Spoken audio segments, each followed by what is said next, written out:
For today's video mga idol, ato sa nangyandam. Pagkatapos mga idol, magsugod na din da sa atong morning exercise. Kaya mga ni atong daily routine na to mga idol, no?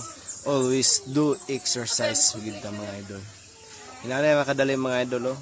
10 counts sana siya mga idol. Maging unana natin mga idol. Turn and down.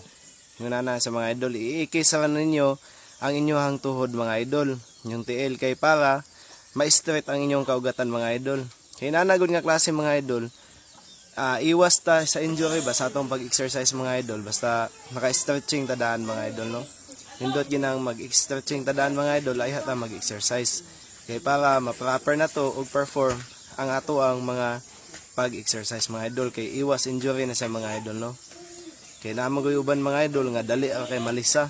Unang except lang sa mga expert kay no need na mag-stretching ng mga expert mga idol, pero dere ato lang ipakita mga idol ang ato ang pag-stretching kay para masweet pod sa mga baguhan lang.